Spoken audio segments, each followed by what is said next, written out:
Hello, everyone. Megan here from Romance by the Book with the lovely Marielle. And Yes. our amazing guest this month is Farrah Rochon. Hello. Hello, hello. Thank you for being here.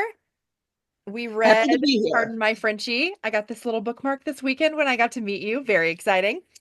And we loved it. So we're very excited to talk to you about it. I've Oh, been we seeing the post, and it's funny to, it's always funny to see your book being talked about. Yeah. It's like, oh, where are they now? Where are, Yeah. future chapters.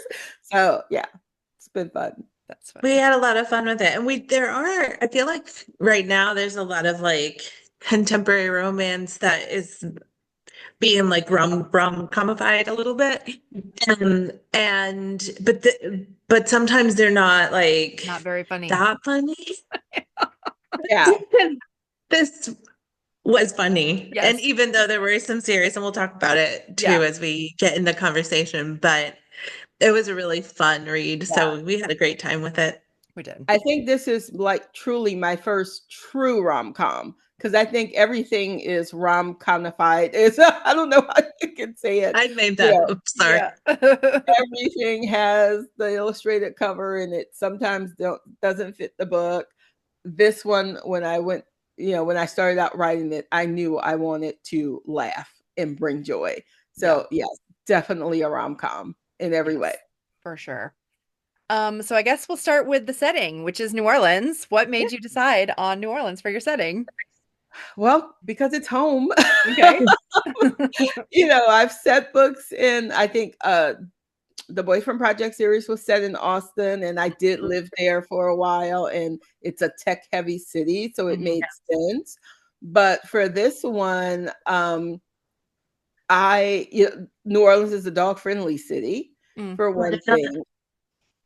We have such great parks and such for dogs, and it's home. So it's just easier to set things at home. Mhm. Um, but there was one thing, even though there is, some people think this is Disney World, it's actually Jackson Square. Jackson Square. I've been there. Yeah, it's Jackson Square in New Orleans, even though it's pink. Even though it's Um, Even though they have like one of the most iconic,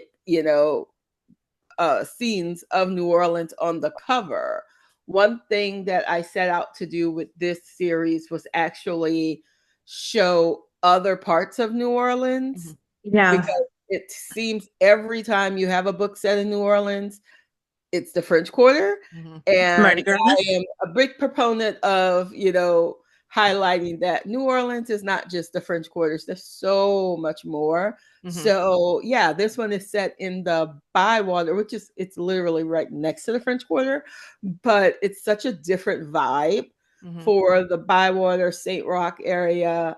So that's what I've been doing with this series. I'm setting it in New Orleans, but to give people a different flavor, and just highlight other parts of the city. So yeah, but it's a great place. Every time you set something in New Orleans, it becomes a character in the book. Yeah. It has to be. No, it definitely did for us too. Yeah. I had a question about because this is kind of like a enemies to lovers, rivals to lovers. And it was kind of like dueling entrepreneurs, which made for a fun rivalry, Mhm. and especially in the beginning. But how did you decide on the details of like their conflicting interests? Because they're not, a lot of times when I see this, it's like two people who own a restaurant, or like the bakeries are across the street from each other. Or like they But work in the same they're office and they want the same position or something. Yeah. right.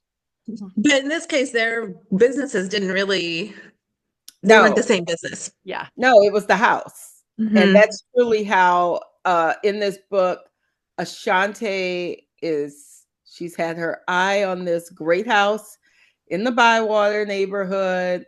If you've ever there, you would know that there are some really great, charming places in that neighborhood. Um, and she wanted that for her business to do um she wants a chain, Upgrade. and Thad just comes to town with the money to buy outright Yeah. and scoops it up before he wants to open a bar slash I call it the Barbershop. PX. Yeah, barbershop, cigar bar. I call it the PX because I've got like military family, and I just remember when I was younger, we'd be like, we're going to go to the PX, the exchange on base, and you could get everything at the PX on base. Mhm. They just sold everything there, and his place is like a one-stop shop for veterans and active military to be able to come and get together. And so yeah, he just wanted this kind of place, so that's why he's called that, and the house was perfect for it. um so yeah, that's where the rivalry really starts, when he comes and scoops up that house she'd been looking at for so long. And even though, so it's funny you call it like a enemies to lovers, and it has that vibe, although I was going for grumpy sunshine as It well. has Yeah, that, for yeah. sure. It has that too, it's like trope-tastic. I love tropes. That's why I love romance. That's why I love to read it. That's why I love to write it. And so it's kind of both. And yeah, the house. That was it. I think I thought it was really interesting. I felt for Ashante because she did a thing that I would have done. I would have done research. I would have made friends with that realtor and Mhm. let her like, okay, she told me to hold off, so I'm gonna hold off. So her friend, she has a friend that speaks only truth, and she was like, she like let her have it. Like Yeah. you were waiting, you don't jump when you should. But I was like, but she had an inside source. Yeah. It's Yeah. not her fault. I really felt for her because like she was trying to be smart about it, and Yeah. then poof, like here comes this Yeah. guy who was like not even nice when she met him and takes all Yeah, her we'll get dreams into that away. too. Yeah. And I Yes. wondered, I was afraid it was going to be a little too convenient Mm. for him, so that's why I remember when I was trying to figure out that scene, it's like, how will I have him do that? And it's like, he just, I can see someone just passing that house and thinking, hey, this is perfect for me. So hopefully other people didn't say, well, that was very convenient. Yeah. Uh, Well, because and I that think the was fact that it a was huge issue. close by, it's not like it was Yeah, like 2 towns over or something. Like it was just down the yeah, street and he passed right by it. Yeah. yeah. Like he Um, drove past it because he went to pick up his grandma's dog, and I was like, that was even. I was like, why? The worst. yeah, Like if he had never gone to the doggy daycare, he probably would have He seen would it. have seen But it. yeah, that's true. And what's funny again with New Orleans and its neighborhoods, it's, even though they were close, they are such totally different spaces, Mhm. that people, I don't know if I like kept that in the book or cut it, but it's like if you are on this side of St. Claude Avenue, it's like you kind of never get over to that way. So it made sense for her to have, that was another thing. Like, why would she have them so close to each other? But it really, that's how this city is chopped up in ways. But yeah, hopefully people, not, I didn't have a lot of people rolling their eyes and thinking, oh, of course he would go and get the house that she wanted. No, That it, was it right worked there. out So perfectly. good. So speaking of that, he was such a dick at the beginning when he was so surly, like he just was so rude. And Yeah. how hard was it for you to like redeem him as a likable character? Like what iterations did you have to go through to get there? Yeah, well, hopefully he is redeemed. Yes. And I am like totally a cinnamon roll type person. So I had to make this non-cinnamon roll at the beginning, Yeah. into that. And it was difficult because I don't like people like that. Mm, It's like, okay, you're really being a jerk, hmm but he hated the fact that he had to leave the military, actually. hmm He really wasn't ready for it. And he hated his grandmother's dog. He hated that dog. Poor Puddin'. And And the like way the I feeling was wanted to, mutual. Yes. it was like a mutual hate, they Yep. really did hate each other. And the way I wanted to redeem him was to show him like softening towards the dog. As he softens toward the dog, he softens towards her, and starts to come to terms with the fact that yes, this is his life now. He just needs to make the most of it. And it was difficult, but I also knew that this would be a slow burn, so that I would have time to develop it. And I remember my editor and we went back and forth because it was taking a little too long. And one of the scenes that she had me to put in, she was like, we need that to be nicer. So on the second round, I added the scene where they do like it's like a doggy fashion show or a pageant. Yeah, the pageant or whatever. Yeah. That wasn't in the original book, but that's interesting. You could tell it's like one of those. It's like a turning point. Yeah, the banter really starts in that scene. That's why I love my editor, and we work so well together because you would never realize that scene was not a part of the original story, but it truly is where things start to take a turn for him. And just start showing he may be a hardened, serviceman, but he has a softer side, both towards the dog and towards Ashante. Yeah. I will say that for me, like I have a hard time when the characters in the book are doing things or forgiving someone before I am ready to forgive them.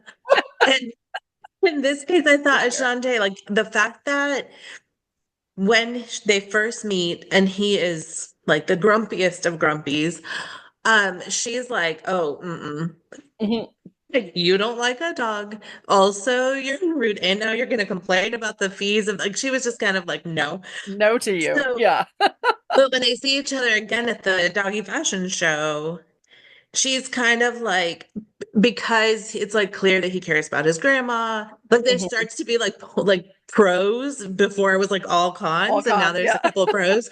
And then she starts noticing like, oh, was he good looking before? Right. Did he look good the other day? Yeah.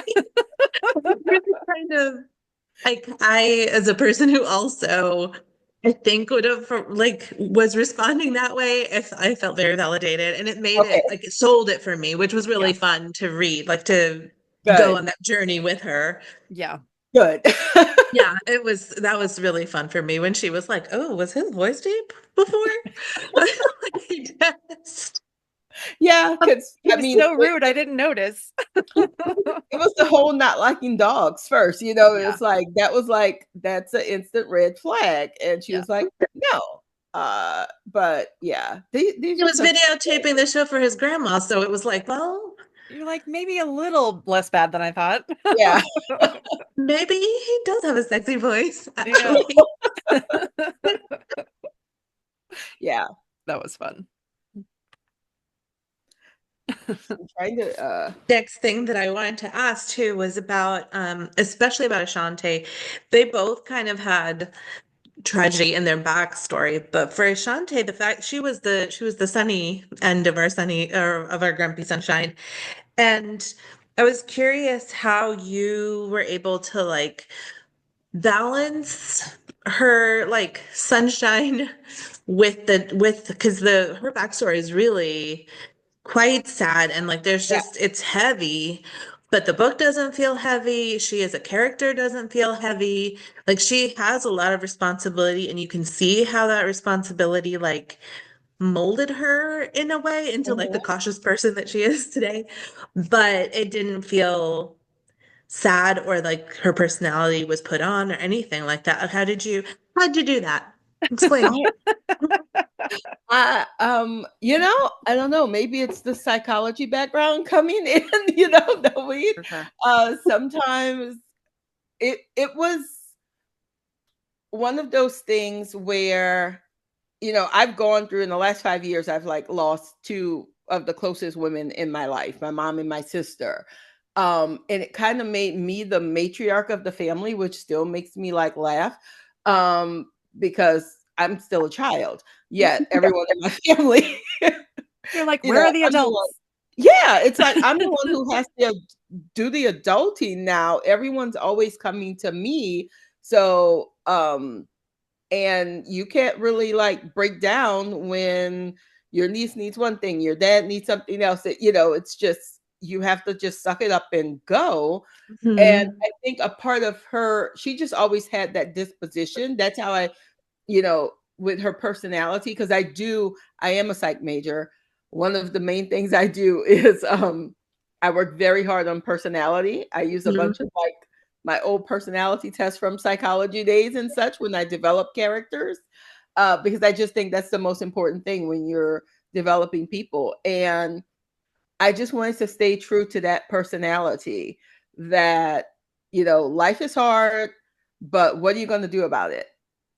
I'd Yeah. rather, Keep on keeping on. approach, Yeah. yeah, just keep on keeping on, approach things with joy, and don't let the bad stuff get me down while acknowledging the bad stuff.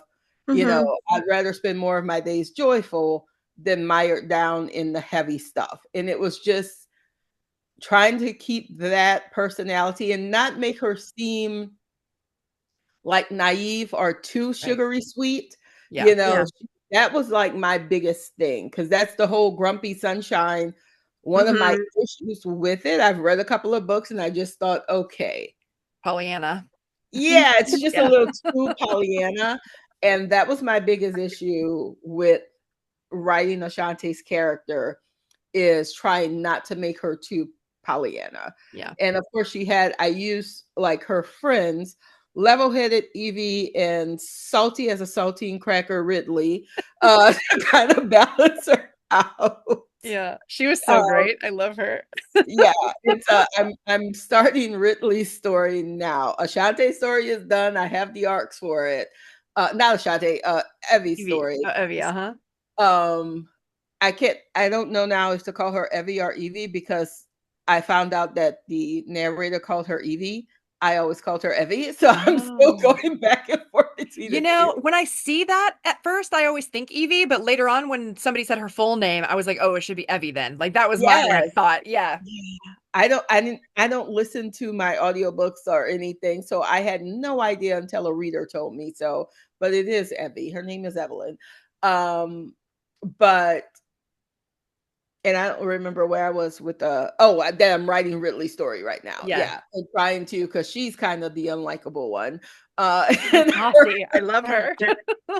she's very, yeah, very, she's a fun character Yeah. to write, but we all know how there's a double standard when it comes Of to course. the female Yeah. main character, Yeah. which drives me up the wall. Really, I think you Mhm. can be a badass, and you can and still be worthy of love. Of course. So we'll see how it goes. I'm still in the plotting stage for it. That's so But smart too to make her last because we saw so much of her in this one, and I'm assuming we will again in Evie's story. And because of what a loyal friend she is and how much she shows up for her friends, I feel like that'll buy her a lot of compassion up front. Whereas if you start off book one with a character like that, I think it's a lot harder to oh yeah, navigate yeah, that Like for you've sure. seen her from her friend's perspective, and I think Yeah, that that's like when you've seen somebody through like the eyes of someone who appreciates them and loves them. It's yeah, and once you get in their head, you already know that like she is good to her people. yeah, yeah, I thought with Ashante's like.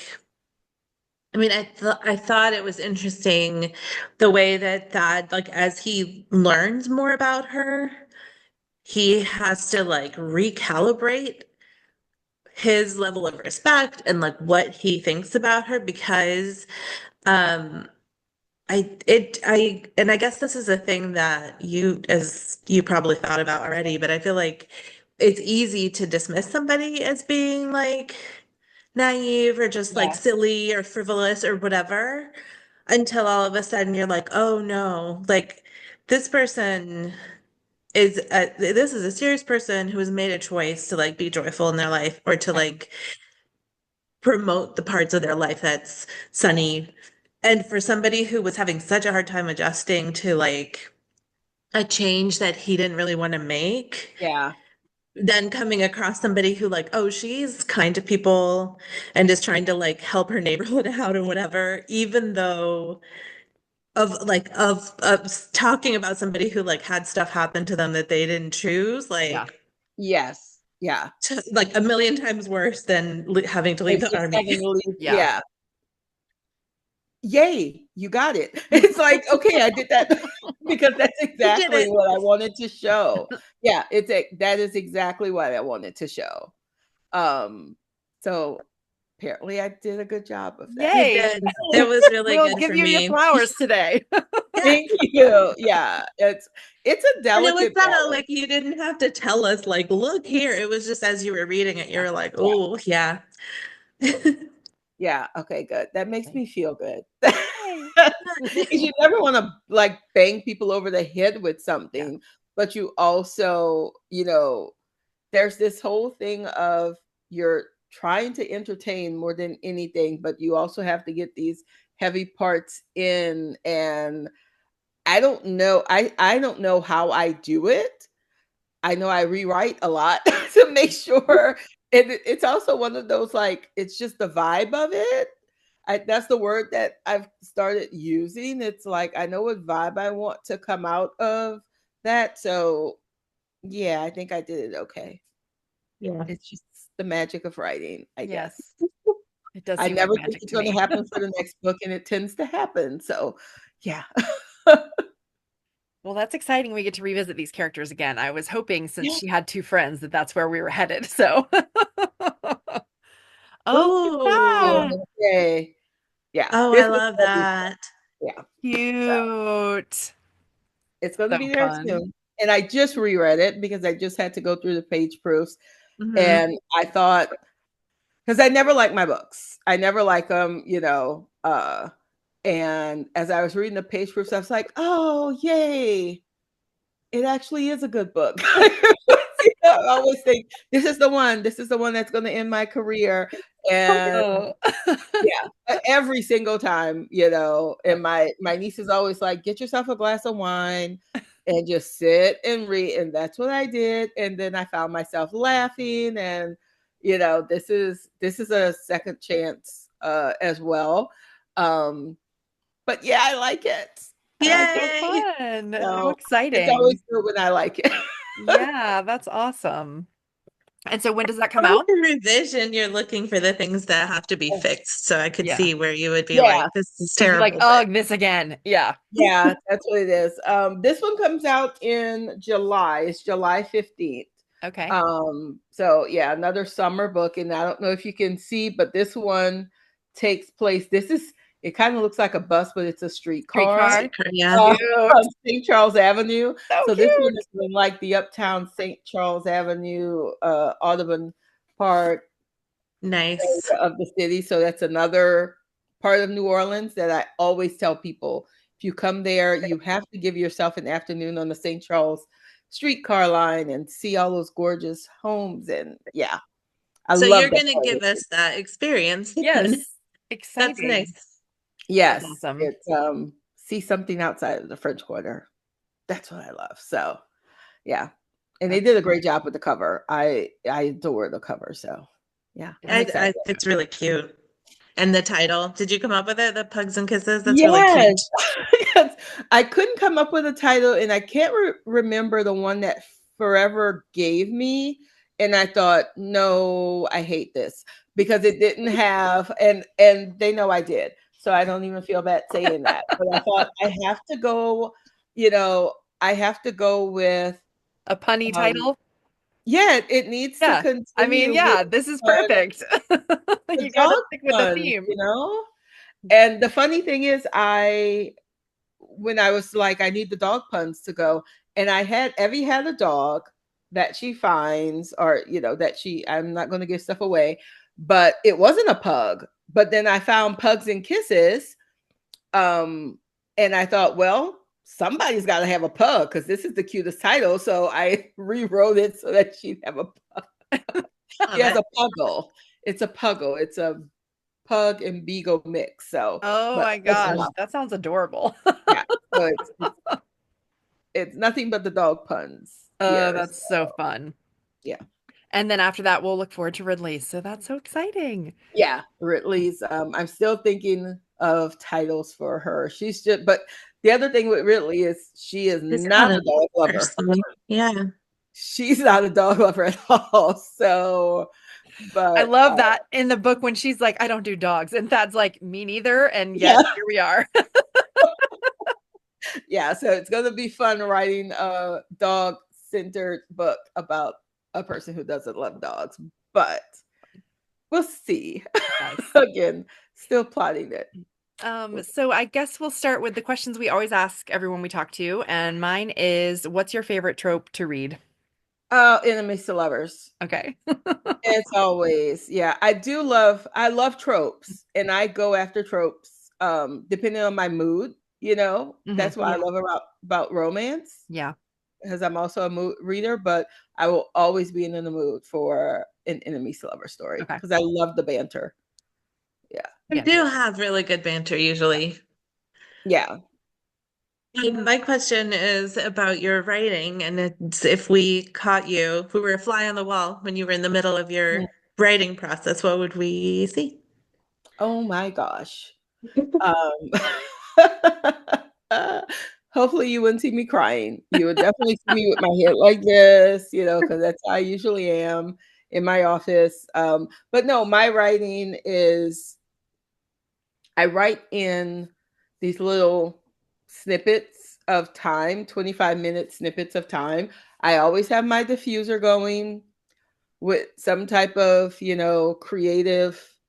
I have different scents for different things to spark creativity. I always have white noise or brown noise is what I write to keep me nice and calm. And I just focus for 25 minutes at a time. And then I give myself a Scents little for a 5 book? minutes. Hmm? Like, do you have a scent for each book or a scent for like the vibe of what you're writing for the No, scene? it's kind of so I have some that are for calming. It's more about how I'm feeling that day. Oh, Do okay. I need to calm myself down or do I want one that's for like creativity and you know that kind of thing? So yeah, I have like this whole list of things that are like bergamot, and I'll mix it with a little Oh my rosemary goodness. here. Yeah, I'm always Farrah doing Rochon. You make You know how many potions. people put like their like playlist? Now I'm like, could you publish my Your potion Here's list. like these are the my scents potion. I of the should. book. Yeah, I can't do the playlist. That's the thing because I have sometimes like you know thought about what songs would go, but I can't listen to them because I would just sing instead of Yeah. write. So that's why the only time I did not is when I was writing the Disney book for Brave, but I was listening to like Celtic Yeah. instrumental music. Right. But anything else, I You couldn't do a could do playlist. a scent list instead. You could be Yeah, like, I should because You that's should. one That's thing really I fun. do need to I don't know, it's just it helps me. It helps calm me. It helps I just like my I oil. love that. That's awesome. Okay, so where is the best place for everybody to find you online? Oh, these days, I'm having this like crisis with social media for various issues. Mhm. Same. I'm tired of the billionaires, but they're needed. So the best place is Instagram. It is where I have my most fun. I am trying to get people to come to my newsletter. I have vowed to send a newsletter once a month. I will be sending one tomorrow, but when I will be giving away a copy of this, I don't know when this will Oh, air, but fun. I am. But I've been doing more with my newsletter, sharing some of my travels and such. So signing up for my newsletter is like, if you don't want too much of me, you at least get like 1 month of me. Yeah, once Once a a month. month. Okay. But I'm on Threads as well.